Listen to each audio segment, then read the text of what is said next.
আসসালামু আলাইকুম রহমতুল্লাহ। ঘুরতে ঘুরতে আজকে চলে আসলাম হজরত শাহ সুলতান মাহমুদ বলখি মাহশিয়ার রহমতুল্লাহের মাজারে। এটা বগুড়া শিবগঞ্জ পড়ছে।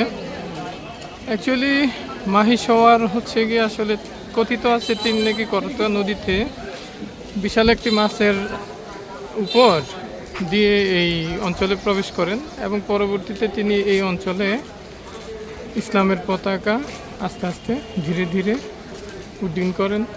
এই অঞ্চলে এখন আলহামদুলিল্লাহ ইসলামিক জনগণ বেশি মুসলিম ধর্মাবলম্বী।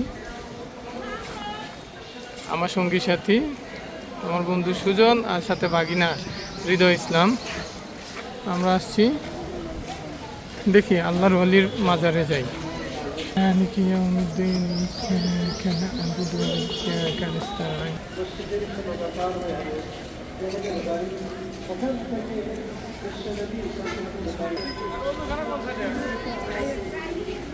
بسم الله الرحمن الرحيم قل هو الله أحد الله الصمد لم يلد ولم يولد ولم يكن له كفوا أحد। সকলের কাছে আমিন বলে তিনি পরিচিতি লাভ করলেন। 40 বছর যখন বয়স হয়ে গেল, এই বয়সে যখন তিনি নবুয়ত পেলেন, লা ইলাহা ইল্লাল্লাহু লা ইলাহা ইল্লাল্লাহু লা ইলাহা ইল্লাল্লাহ। আসসালামু আলাইকুম ইয়া আহলাল কুবুর।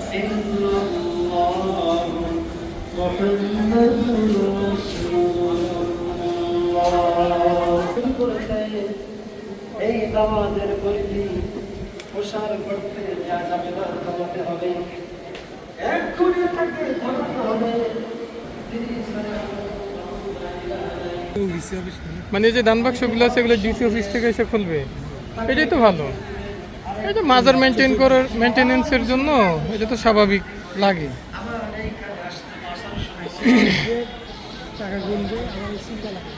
হ্যাঁ, এটা ইতিহাস আছে যে রাজা পরশুরাম এই অঞ্চলে ছিলেন। তো শাহ সুলতান বলখি রহমতুল্লাহ যখন এখানে ধর্ম প্রচার করেন, তো এই জিনিসটা পরবর্তীতে রাজা পরশুরামের কাছে ভালো লাগেনি। পরবর্তীতে যুদ্ধ হয়, যুদ্ধে হজরত শাহ সুলতান বলখি বিজয় লাভ করেন, আল্লাহ তাআলা ওনাকে বিজয় দান করেন এবং এই অঞ্চলে ইসলামের পতাকা উড্ডীন হয় আলহামদুলিল্লাহ।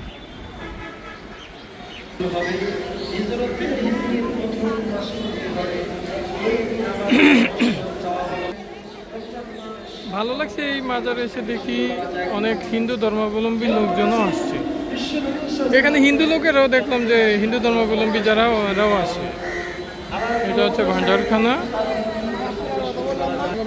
ও মানে কি এটা এই আশেপাশের লোকজন? হ্যাঁ, ও এটা হচ্ছে ভান্ডারখানা না? ও বুঝতে পারছি। হ্যাঁ, এটা ভালো। এটা জীবন্ত কুয়া।